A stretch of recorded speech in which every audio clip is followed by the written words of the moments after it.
누가복음 22장 57절부터 61절의 말씀입니다. 베드로가 부인하여 가로되 이 여자여 내가 저를 알지 못하노라 하더라. 조금 후에 다른 사람이 보고 가로되 너도 그 당이라 하거늘 베드로가 가로되 이 사람아 나는 아니로라 하더라. 한 시쯤 있다가 또 한 사람이 장담하여 가로되 이는 갈릴리 사람이니 참으로 그와 함께 있었느니라. 베드로가 가로되 이 사람아 나는 너 하는 말을 알지 못하노라고 방금 말할 때에 닭이 곧 울더라. 주께서 돌이켜 베드로를 보시니 베드로가 주의 말씀 곧 오늘 닭 울기 전에 내가 3번 나를 부인하리라 하심이 생각나서 밖에 나가서 심히 통곡하니라. 아멘. 오늘 우리 이 베드로가 주님을 3번 부인한 이 사건을 가지고 우리 모두를 하나님께서 격려하시고 축복하시는 그런 시간이 되기를 바라는 마음 가운데 주님을 부인하는 사람들, 주님을 부인한 베드로 이런 제목을 가지고 같이 말씀을 나누기 원합니다. 저는 그 베드로를 생각할 때마다 참 친근감이 가요. 왜 그렇습니까? 아마 저뿐만이 아니라 우리 모두가 베드로를 생각할 때마다 참 베드로는 그래도 좀 가까이 해볼 수 있는 사람, 좀 그래도 나와 수준이 좀 비슷한 사람, 이런 그 친근함을 느낄 수 있는 사람이 바로 베드로라는 사람이죠. 아마도 그렇게 느낄 수 있는 이유는 그가 많은 실수를 하고 어쩌면 참 성급하기도 하고 또 그런 성급한 가운데 잘못된 말도 많이 하고 그러면서도 또 굉장히 솔직함이 있는 참 그런 사람이 되기를 원하는 마음이 우리 가운데 있기를 원하는 그런 소원이 있기 때문에 우리 베드로를 생각할 때마다 베드로가 얼마나 나의 삶과 같은 또 비슷한 또 친근감이 있는 그런 삶인 것을 생각하게 되죠. 그래서 저는 오늘 이 저녁 베드로가 이 실패하고 정말 주님을 배반하는 이 사건을 통해서 다시 한번 얼마나 그 베드로의 사건이 우리에게 저에게 위로가 되고 격려가 되는가를 생각해 보고자 합니다. 사실 베드로의 사건을 읽어볼 때마다 다른 어떤 사람보다도 그 베드로가 한 말이나 베드로가 처했던 어떤 상황들은 우리 믿는 사람들을 정말 격려해주고 또 그 베드로의 실수와 연약함 때문에 내가 오히려 위로를 받고 다시 세움을 받는 그러한 일들이 있게 될 것을 우리가 기대하는 마음으로 베드로의 사건을 봐야 되는 것이죠. 오늘 말씀을 보면 베드로는 주님을 3번 배반하게 됩니다. 근데 우리가 잘 알다시피 주님께서 이 사건이 있기 바로 직전 6월절 만찬 때 주님께서 이미 말씀하셨어요. 베드로야 내가 닭이 2번 울기 전에 내가 나를 3번이나 부인할 것이다 라고 말씀하셨다는 것이죠. 다시 말하자면 주님께서 베드로가 부인할 것을 알고 계셨다는 사실이에요. 저는 이 주님이 이 사실을 알고 계셨다는 이 사실 자체가 얼마나 저에게 얼마나 우리 모두에게 위로가 되고 힘이 되고 격려가 되어야 될 말씀인 것을 오늘 이 저녁에 생각하기를 원하는 것입니다. 주님이 그 베드로의 배반할 것, 주님이 그 베드로의 죄를 지을 것, 주님을 떠나고 주님을 정말 마치 아무 상관없는 사람처럼 주님을 버리는 그러한 사건을 통해서 오히려 주님께서는 베드로를 어떻게 회복시키시고 어떻게 세우셨던 것을 우리가 생각해 볼 필요가 있는 것이죠. 주님은 아셨습니다. 베드로가 반드시 실패할 것을, 배반할 것을 아셨고, 그래서 주님께서는 마태복음에는 어떤 말씀을 하시냐면 내가 다시 살아난 후에 너희보다 먼저 갈릴리로 가겠다라고 약속을 하셨어요. 그 똑같은 장면의 6월절 만찬의 사건을 통해서 너희들이 나를 다 부인하고 도망갈 것이다 라고 말씀하신 직후에 주님께서 말씀하신 것은 그러나 내가 살아난 후에 갈릴리 바다에 내가 먼저 거기 가서 너희를 기다리겠다. 주님이 우리의 잘못과 우리의 배반과 우리의 연약함을 베드로의 연약함을 알고 계실 뿐만 아니라 주님은 그 배반함, 그 연약함에 대해서 무엇인가 주님이 하고 계실 것을 생각하고 있던 것을 우리는 분명히 알 수 있는 말씀이 그 마태복음 9장의 말씀, 19장의 말씀이라는 것이에요. 내가 너희보다 먼저 갈릴리로 가서 너희를 만나겠다. 그렇게 말씀하신다는 것이죠. 이 누가복음에 보면 61절에 주님께서 돌이켜 베드로를 보시니 라는 그런 말씀이 있어요. 여러분 주님께서 베드로를 돌이켜 보았을 때 베드로는 그 주님의 눈길을 맞이하고 자기의 그 실수, 자기의 그 연약함, 자기의 그 죄, 자기의 그 배반을 생각하면서 깨닫게 되면서 나가서 심히 통곡하는 그러한 사람이 되어버렸지만 주님께서 베드로를 보셨을 때 어떠한 눈으로 보았을까? 우리가 생각해 봐야 되는 것이죠. 여러분 어떻게 주님께서는 베드로의 눈길을 보면서 무엇이라고 속으로 말씀하셨을까? 어떤 생각을 가지고 주님께서 베드로의 눈을 마주치면서 베드로를 돌이켜 보셨을까? 저는 절대로 주님이 베드로를 보면서 이 나쁜 놈아, 네가 나의 수제자라고 하면서 제일 먼저 나를 배반하고 3번이나 나를 부인하다니 넌 참 못됐구나 하는 그러한 마음으로 베드로를 바라보신 것이 아니라고 생각합니다. 아마도 주님께서는 베드로를 바라보시면서 그 베드로의 연약한 모습, 그렇게 할 수밖에 없는, 그렇게 배반할 수밖에 없는 그런 연약하고 강하지 못한 베드로의 모습을 측은히 쳐다보시면서 베드로야, 베드로야, 나는 너를 안다. 나는 너를 이해한다. 나는 너를 분명히 이해하기 때문에 너는 더 이상 그것에 대해서 너무 걱정하지 말아라 하는 그런 마음으로 우리 베드로를 바라보시지 않았을까 생각을 합니다. 우리가 베드로와 같이 실패하고 주님을 배반할 때 얼마나 많이 있습니까? 우리가 오늘 많은 찬양 가운데 주님을 사랑한다고 고백을 했어요. 베드로도 주님을 사랑한다고 고백을 했던 사람입니다. 그래서 베드로가 주님에게 그렇게 얘기했죠. 내가 죽을 때라도 갈도록 가질 수 있도록 내가 준비가 되었습니다 라고 얘기했던 사람이에요. 장담했던 사람입니다. 어쩌면 우리와 같이 찬양으로 주님을 사랑합니다, 주님을 사랑합니다, 때로는 우리가 눈물까지 흘리면서 주님을 어떻게 얼마나 사랑하겠다는 그런 마음의 고백을 하는 사람들이지만 사실 우리의 모습을 솔직하게 살펴볼 때 우리는 베드로와 같이 배반할 수밖에 없고 베드로와 같이 죄를 지을 수밖에 없고 실수할 수밖에 없는 그러한 연약한 자인 것을 주님이 아신다는 것입니다. 주님이 아시기 때문에 이 사실이 우리에게 왜 힘이 되고 격려가 되는 것인가? 주님이 아시기 때문에 주님은 그것에 대해서 갈릴리에 가셔서 어떻게 베드로를 회복시키시고 위로하시고 권면하셔서 하나님의 사람으로 일으키시는 그러한 엄청난 축복의 일을 행하신 것을 우리가 볼 때 주님이 아셨다는 것이 얼마나 우리에게 다행한 일인지 우리가 생각할 필요가 있다는 것입니다. 그리고 우리는 이 사실을 기억하고 마음에, 사실 우리가 이 사실을 마음에 기억하고 있을 때, 내가 이 사실을 잊지 않을 때, 내가 어떤 상황에 있든지 어떤 어려움에 있든지 어떤 갈등 가운데 있든지 또는 어떤 죄 가운데 있을지라도 주님께서 나의 이 연약함을 아시고 주님께서 내가 죄 지을 수밖에 없는 나의 실패와 나의 부족함을 아신다는 사실을 우리가 기억할 때는 우리에게 언제나 베드로가 가졌던 소망과 회복과 부흥에 대한 소망과 약속이 우리에게 있는 것입니다. 주님이 나를 아신다. 주님이 나의 연약함을 아신다. 주님이 나의 죄를 알고 계신다. 이 사실은, 그 사실을 우리가 마음에 담는다는 것은 언젠가는 주님의 뜻 가운데 주님의 방법으로 주님의 길로 주님의 생각대로 주님께서 반드시 나를 회복하시고 나를 구원하시고 나를 부흥시켜 주실 것을 우리가 기대하고 있는 것입니다. 우리에게 그런 소망이 있다는 것입니다. 우리 모든 믿는 자에게 그러한 소망을 주시기 위해서 바로 이 베드로의 3번 부인하는 사건을 성경에서 그렇게 여러 번 다루고 있는 것이라고 생각합니다. 그렇기 때문에 오늘 이 저녁에 우리는 주님 앞에서 더 이상 내가 어떤 삶이라고 프리텐드할 필요가 없습니다. 마치 우리가 어떤 잘난 사람처럼, 믿음이 좋은 사람처럼, 우리가 강한 자처럼 그렇게 나갈 필요가 없다는 것이에요. 사실 우리가 주님 앞에 나가야 되는 모습은 어떤 모습입니까? 정말 베드로가 그 갈릴리 바닷가에서 주님 앞에 고백할 수밖에 없었던 그 겸비함과 겸손함과 솔직한 가운데, 정직한 가운데 자신이 얼마나 연약한 자이고 자신이 얼마나 주님을 배반할 수밖에 없었던 그러한 자인 것을 고백하는 그러한 모습으로 나갈 때 주님이 우리를 구원하시고 회복시키시고 우리를 부흥시키시고 우리를 어떠한 사람으로 우리가 세울 것을 우리가 기대할 수 있는 것이 바로 이 사건의 핵심의 메시지입니다. 그럼 베드로가 어떤 부인을 했는지 우리가 좀 살펴보십시오. 첫 번째로 베드로가 부인했던 것은 내가 저를 알지 못하노라 하고 그렇게 주님을 부인했습니다. 우리가 주님을 안다는 것은 무엇을 의미합니까?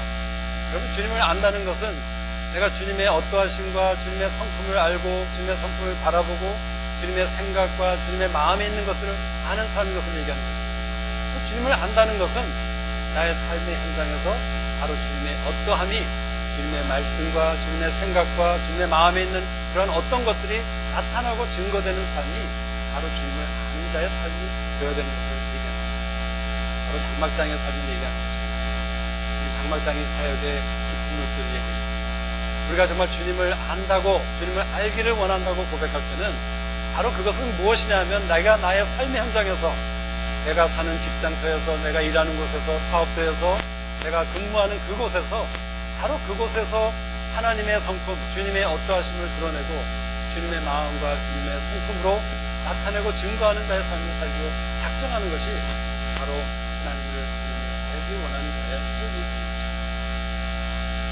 여러분, 우리가 어떤 일을 당할 때 사업을 하다 보면 어려운 손님도 있고 힘든 손님도 있고 괘씸한 손님도 있고 억울한 손님도 있고 별의별 손님이 다 있습니다. 근데 만약 제가 하나님을 알지 못하고 하나님을 알기를 소원하지 않는 자라면 그러한 사람들에게 세상 사람처럼 동일하게 반응한다면 나쁜 사람에게 나쁘게 반응하고 억울하게 하는 사람에게 더 억울하게 하고 더 심하게 나쁜 일을 해야 되는 것이 저의 반응입니다. 그렇지만 제가 적어도 하나님을 알고자 하는 사람, 그 하나님을 알고자 하는 소원 가운데 있기 때문에 저는 가능하면 용서하고 참고 견디고 극복하고 하나님께 올려드리고 나의 모든 짐을 하나님께 올려드림으로 인해서 하나님이 해결하시는 것을 기다리고자 하는 그러한 삶을 살고자 합니다. 여러분, 주님께서 돌아가시기 전에 우리 모든 믿는 사람들에게 너희는 가서 제자를 삼아 모든 사람에게 나를 증거하라고 말씀합니다. 우리 모두에게 주어진 증거자의 삶입니다. 도전이고 부르심입니다. 우리가 가서 해야 될 것이 어떤 것입니까? 바로 내가 사는 그 현장, 나의 직장에 가서 바로 그곳에서 우리는 하나님을 아는 사람으로, 주님을 아는 사람으로 장막장의 삶을 살아야 합니다.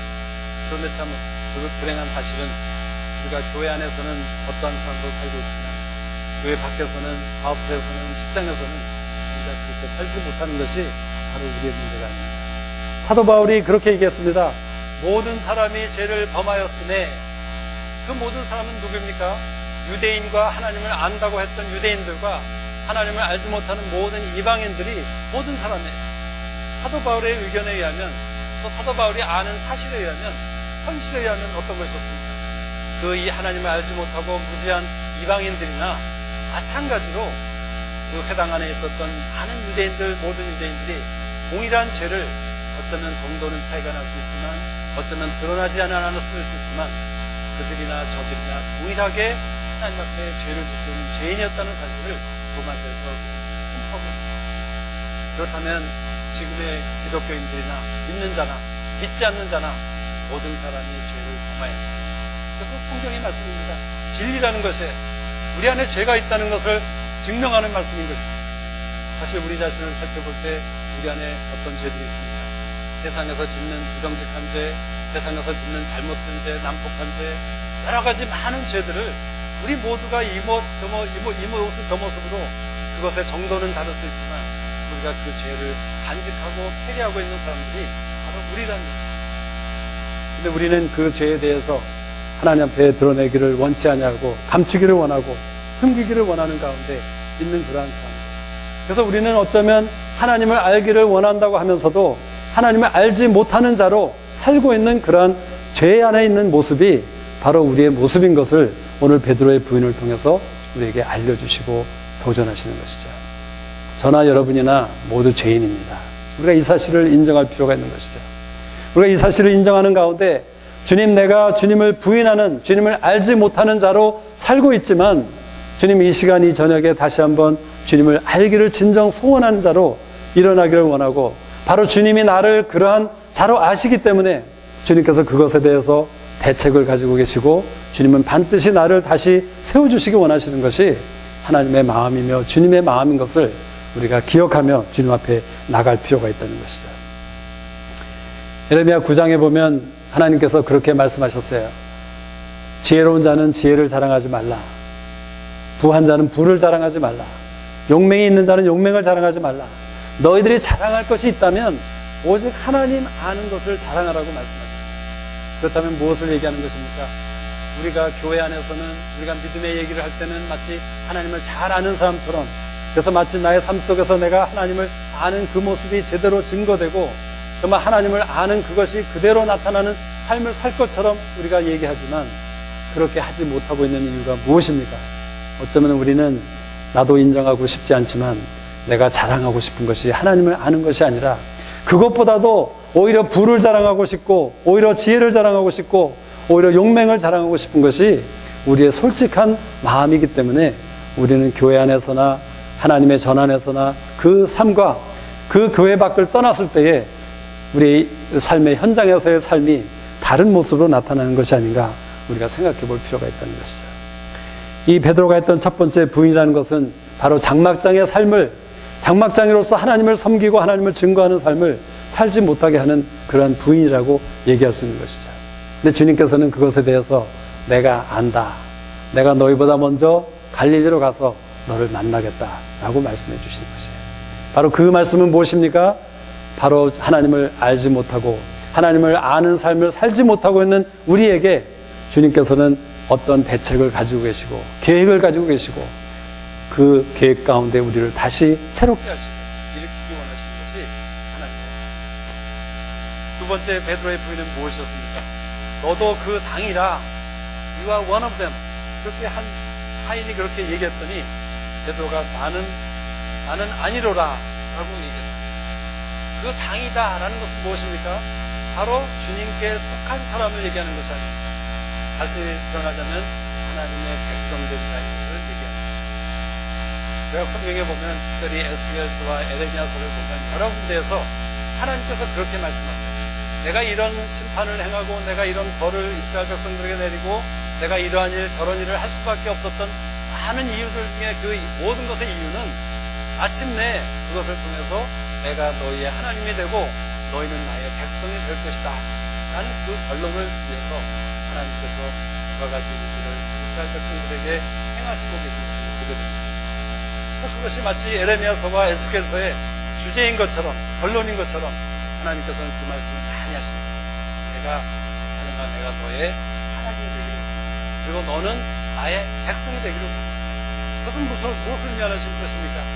그래서 그 에스겔서에 보면 하나님께서 그것이 어떤 뜻인가를 한마디로 요약하고 있는데 그것은 다른 것이 아니라 너희가 나의 백성이 되어서 그리고 내가 너의 하나님이 되어서 너희가 나의 말씀을 쫓을 것입니다. 즉 하나님의 말씀, 하나님의 뜻대로 사는 삶을 살게 될 것을 주님께서 원하시고 그것을 위하여 하나님께서 이스라엘 백성들에게 그 우상을 섬기고 하나님을 떠나고 배반하고 했던 그러한 죄 가운데 있는 그런 백성들에게 하나님이 여러 가지 일들을 행하셨다고 말씀하고 계십니다. 여러분 하나님의 뜻 가운데 있는 삶이야말로 우리에게 가장 축복이 아니겠습니까? 그런데 베드로는 나는 그 당에 속하지 아니었다.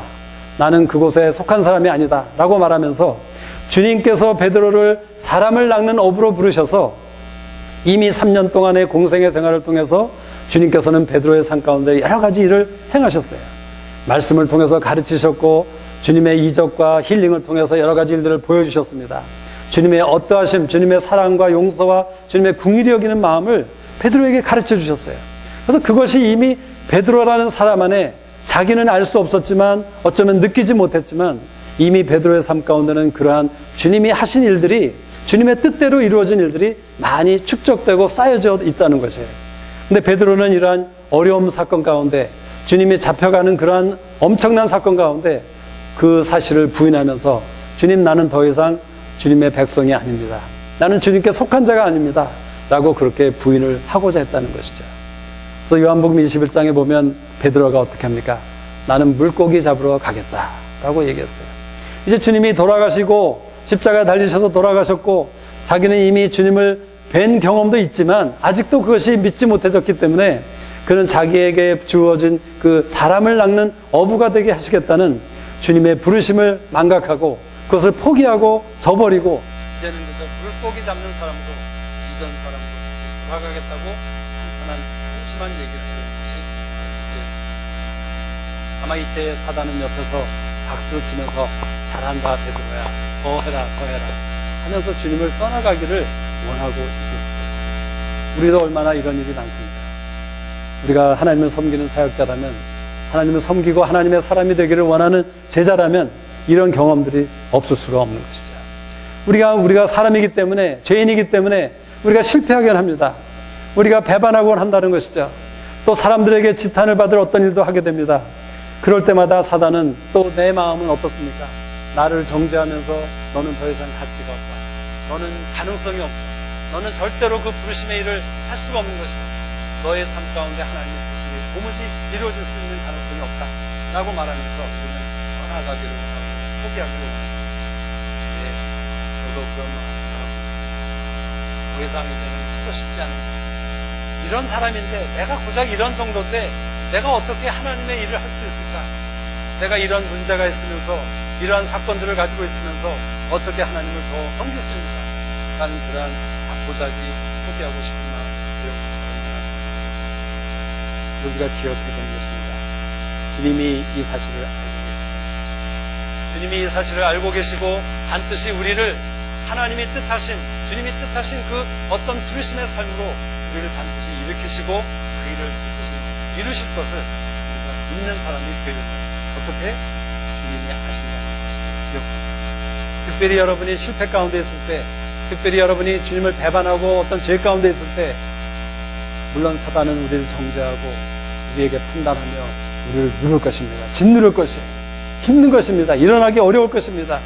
그러나 그때마다 우리가 기억해야 되는 것은 주님은 이 사실을 알고 계십니다. 주님은 이 사실을 알고 계시고 나보다 먼저 주님께서 갈릴리에서, 갈릴리 바다에서 또는 나의 삶의 어느 현장에서 나를 기다리고 계신다는 사실을 다시 한번 내 자신에게 명할 필요가 있습니다. 바로 그 일을 통해서 주님은 우리를 회복시키실 것이기 때문입니다. 그래서 우리 믿는 자들에게는 소망이 있는 것입니다. 그래서 하나님께서 그렇게 말씀하셨습니다.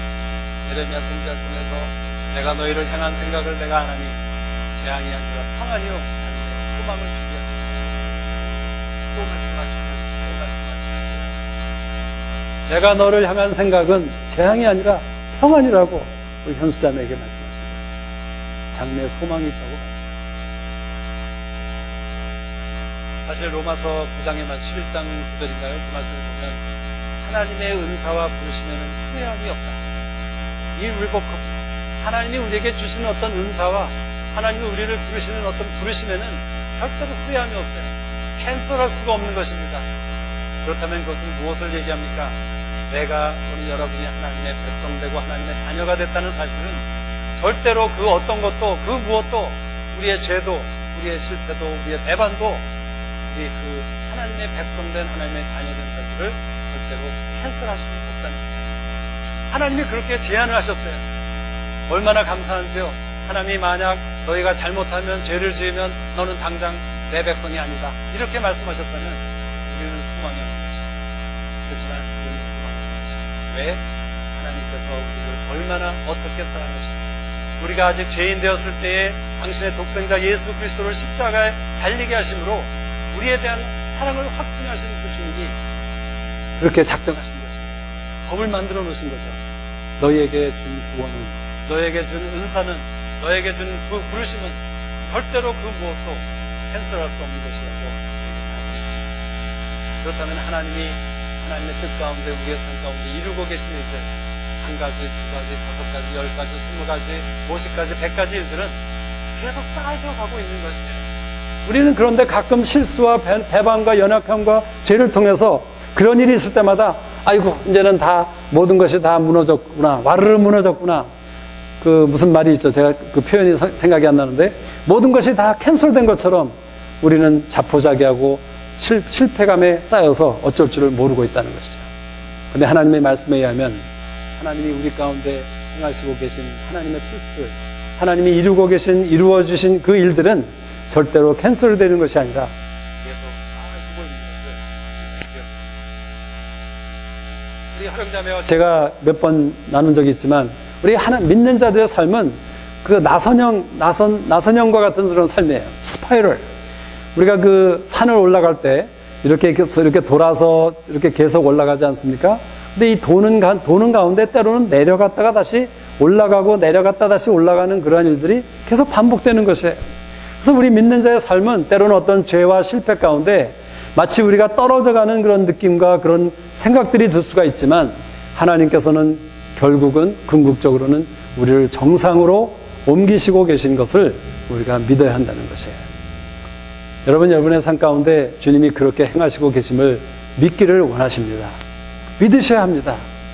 하나님께서 내 삶 가운데, 여러분의 삶 가운데 행하시고 계신 하나님의 뜻이 있는데, 하나님의 백성으로 어떻게 살기를 원하시고 어떠한 부르심의 삶을 살기를 원하시는데, 그것을 하나님은 점차적으로 조금씩 한 걸음씩 이루고 계시다고 말씀하고 계신 것이에요.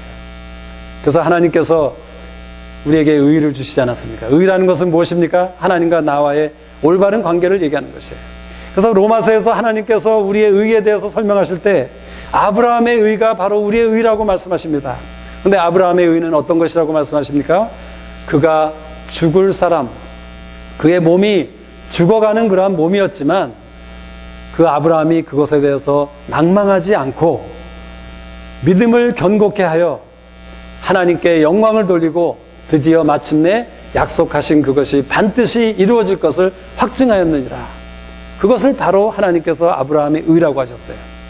여러분, 우리가 죄 가운데 있을 때 베드로와 같이 주님을 3번이나 부인했을 때 그는 죽은 사람의 몸과 같은 절망적인 상태에 있었던 것이에요. 근데 우리의 의는 바로 그러한 상태에서 자포자기하고 넘어지고 주님을 떠나버리는 것이 아니라 그 자리에서 우리는 다시 내 안에 있는 모든 실망과 좌절과 실패와 이런 것들을 떨구쳐버리고 주님의 말씀에 대한, 주님의 약속에 대한 믿음을 다시 한번 다짐하는 것입니다. 그리고 더 나아가서 주님께서는 신실하신 분이시기 때문에, 주님은 인자하시고 주님은 긍휼이 넘치시는 분이시기 때문에 내 삶 가운데 반드시 이 일을 행하실 것을 믿습니다 하면서 주님을 인정해드리고 주님께 감사를 드리고 감사의 제사를 드리고 찬양을 드릴 때 우리 안에 어떤 일이 생깁니까? 그 하나님이 이루실 그 일에 대해서 확신이 생기는 그런 생각을 하고 있습니다. 그것이 바로 그리스도를 믿는 모든 사람들의 의라고 얘기하는 것입니다. 우리가 이 의를 너무나도 잊고 있는 것입니다. 실패하면, 죄를 지으면 우리는 끝났다고 생각하는 그런 잘못된 생각 아니라고. 주님이 아시기 때문에 우리 모두에게 이 의가 확증으로 전할 수 있는 그런 일들이 우리에게 약속으로 주어진 것을 우리가 생각합니다. 그래서 저는 오늘 생각해봤어요. 오늘 커피숍에 앉아서 생각해봤습니다. 먼저는 제 자신, 저는 이기적이니까 제 자신을 제가 10년 전, 15년 전, 20년 전 제가 교회에서는 강렬한 학생들을 가르치는 대학교, 교사 이런 일을 했지만 제가 제 자신을 그보다 좀 더 알죠.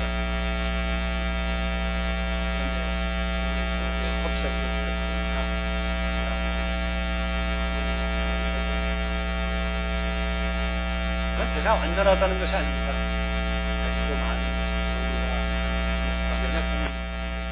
그렇지만 제가 20년, 30년 전에 제 모습을 생각해 봤을 때 제가 지금은 얼마나 하나님이 세상 가운데 행하시고 이루신 일들이 얼마나 많고 크고 아름다운 것입니다. 이것만으로도 행복을 받을 수 있습니다. 우리 회장님에 저는 그때 우리 회장님과 했어요. 근데 지금 우리 회장님을 보면 저보다도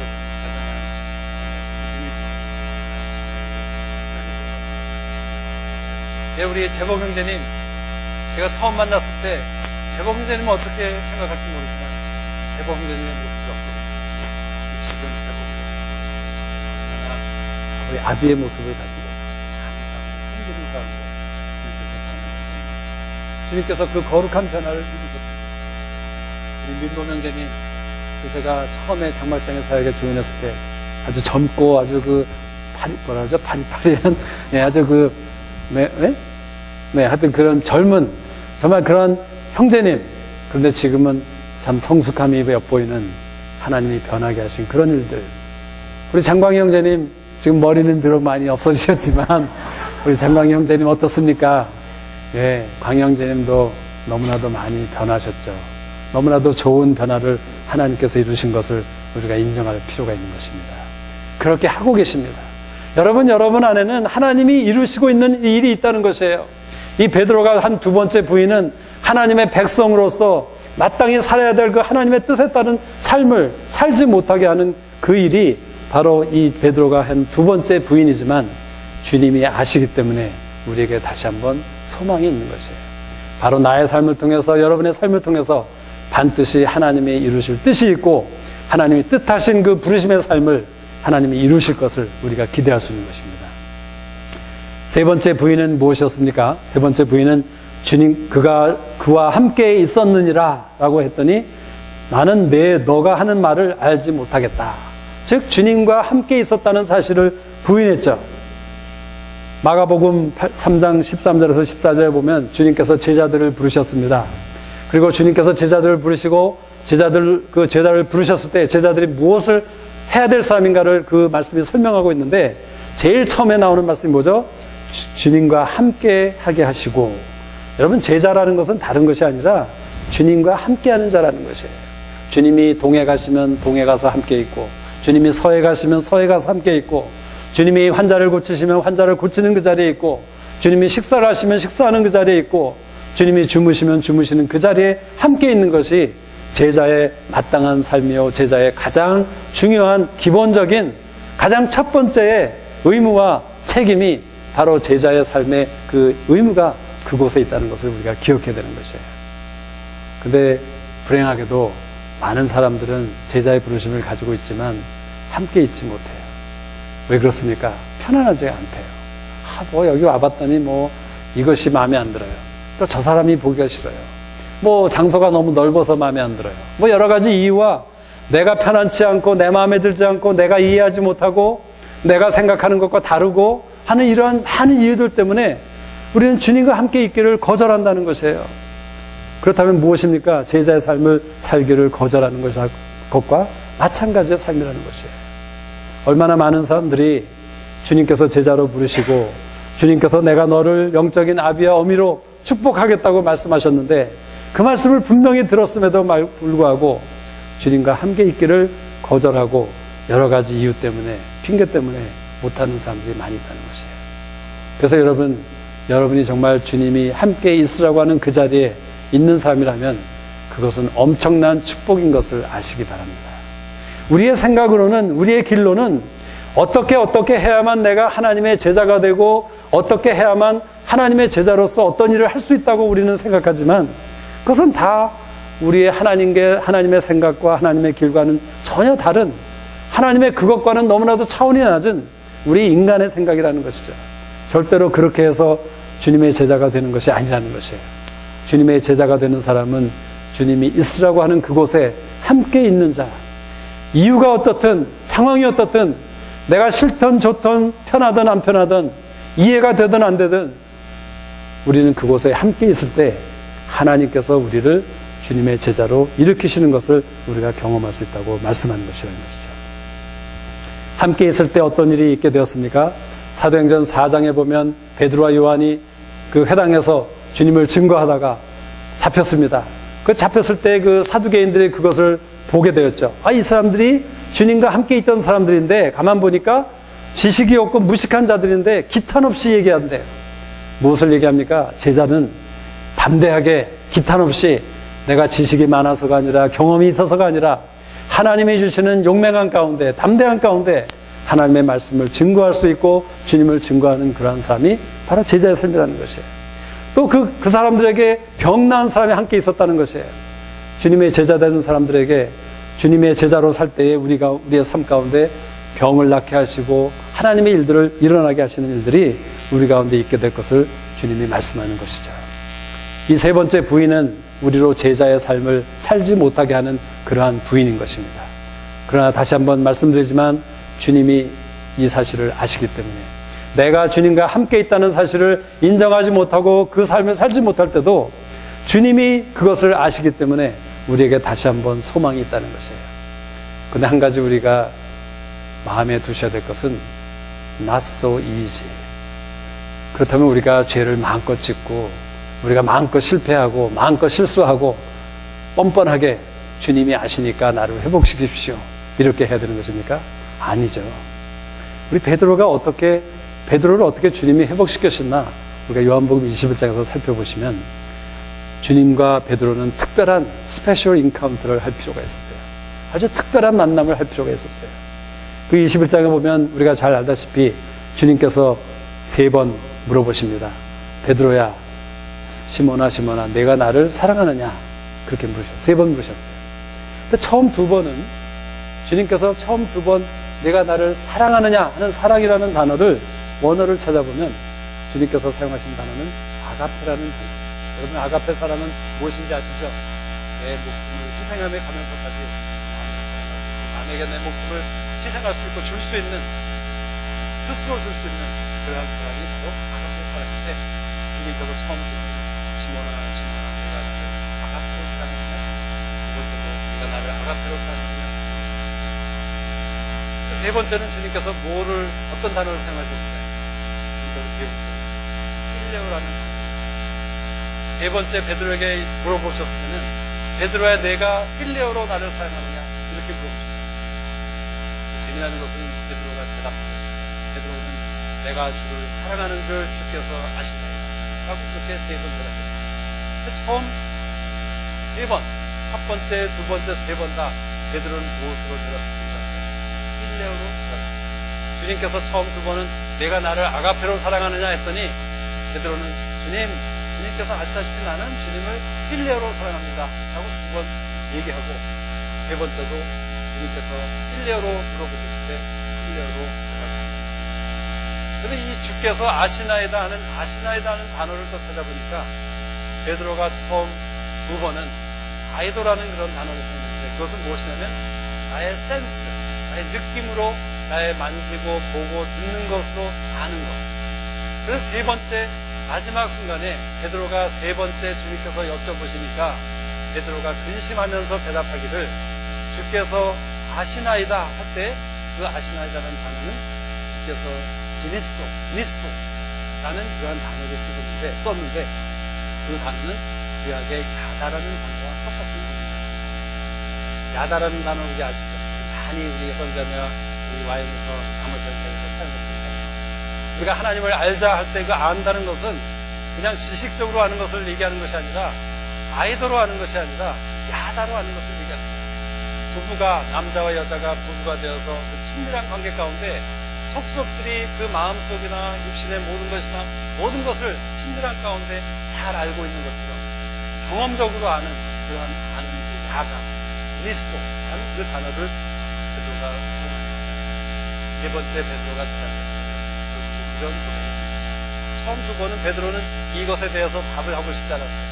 주님이 물어보시는 것에 대해서 참 어려웠습니다. 마음이 부담스러웠죠. 왜 하필이면 주님이 이곳에서 만나셔서 그 질문을 내게 하는가? 나는 정말 주님을 사랑하려고 노력했는데 내가 주님을 사랑할 수 있는 사랑은 아무리 해봤자 아무리 생각해봤자 내가 주님을 사랑할 수 있는 것은 필레오라는 사랑밖에 할 수 없겠다 하는 사실을 그가 주님의 그 집요한 질문 가운데 드디어 세 번째 주님이 아시지 않습니까? 주님이 정말로 아시지 않습니까? 내가 주님을 사랑할 수 있는 사랑은 아가페의 사랑이 아니라 아가페의 사랑은 필레오의 사랑밖에 할 수 없는 그 사랑입니다. 그가 이러한 고백을 했을 때 그는 근심하며 가로되 성경을 얘기합니다.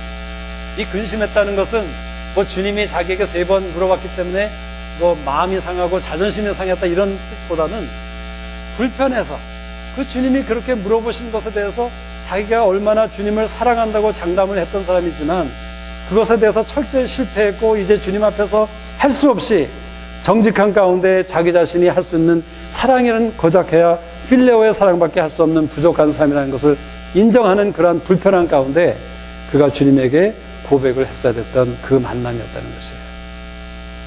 여러분 여기에 엄청난 비밀이 있는 것입니다. 주님은 아셨죠. 주님이 베드로가 배반할 것을 아셨지만 또 한 가지 아신 것은 무엇입니까? 주님이 베드로가 주님을 사랑할 수 있는 그 사랑은 아가페의 사랑이 아니라 필레오의 사랑밖에 없다는 것을 주님이 아셨다는 것이에요. 근데 주님께서는 그 사실을 베드로가 자기의 솔직함과 겸비함 가운데 인정하기를 원하셨어요. 그래서 베드로가 드디어 근심 가운데 할 수 없이 그러나 정말 이제는 솔직하게 주님이 아시는 것처럼 내가 주님께 사랑할 수 있는 드릴 수 있는 사랑은 필레오밖에 없습니다 라고 그런 고백을 했을 때 어떤 일이 일어납니까? 주님께서 너는 나를 사랑한다. 그리고 내가 젊었을 때는 내가 가고 싶은 곳을 마음대로 다녔지만 내가 나이가 들었을 때는 사람들이 너에게 옷을 입을 것이다. 사람들이 너의 몸을 주관할 것이다 라고 말씀하시면서 그가 어떤 죽음을 당할지를 주님께서 미리 말씀하신 것이라고 요한복음을 들었습니다. 우리가 다 알다시피 베드로는 거꾸로 십자가에 달려서 죽었다는 그런 전설이 있지 않습니까? 십자가에 달려서 돌아간 것만은 사실입니다. 그래서 베드로가 예전에는 필레오라는 사랑밖에 없던 사람인데 그래서 절대로 그가 아무리 장담하고 아무리 큰 소리를 쳤지만 아무리 믿음이 좋다고 했지만 그가 주님을 위해서 아가페의 사랑을 절대로 할 수 없었던 사람이었지만 이제 주님 앞에 근심하는 가운데 자기의 부족함, 자기의 연약함을 인정하는 주님이 아시다시피 주님이 아시는 것을 내가 압니다. 내가 동의합니다 하는 그러한 솔직한 가운데 고백을 했을 때 주님께서 그를 진정한 아가페 사랑을 할 수 있는 주님의 제자로 변화시킬 겁니다. 오늘 이 저녁에 주님께서 저는 우리 모두에게 부르신다고 생각합니다. 주님에게 나가보세요. 주님, 나에게 오늘 이 저녁에 물으시는 질문이 무엇입니까? 그 질문은요, 불가능한 질문입니다. 어쩌면 주님에게도 내가 물어보고 싶지 않고 대답하고 싶지 않은, 가만히 알고 있는 아무도 모르는 그런 질문. 근데 그 질문에 대해서 주님이 오늘 이 저녁에 우리 모두에게서 대답을 드립니다. 예를 들자면 아마 바울이 바울 되기 전에 바울에게 다메섹 공상에서 주님이 그렇게 물으셨어요. 바울아, 내가 내게 유익한 모든 것들을 다 나를 위해서 해로 여길 수 있겠냐? 아마 그렇게 물었을 것 같아요. 그래서 나중에 바울이 빌립보서에서 그렇게 고백하지 않습니까? 내게 유익한 모든 것들을 다 배설물로 여기고 해로 여기고 오직 주님을 아는 것이 가장 고상한 것이다 라는 그런 고백을 하게 만들었던 주님. 아마도 주님은 다메섹 공상에서 그에게 그렇게 물으셨을 것 같아요.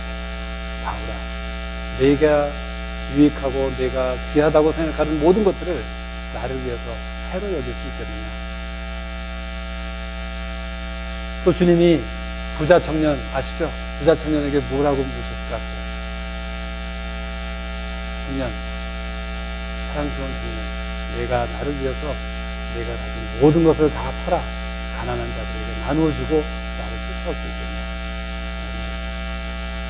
이러한 질문들 부자 청년 근심하면서 떠나갔지 않습니까? 대답을 하지 못했어요. 대답하기 싫었습니다. 다행히 베드로는 대답을 했어요. 우리가 어떤 사람이 되어야 되겠습니까? 다행히 대답을 하는 베드로와 같은 사람이 되었어요. 우리께서 어떻게 세우시고 어떤 엄청난 일을 행하실지. 이 시간 우리가 좀 주님 앞에 눈을 감으시고 주님 앞에 나가십시오.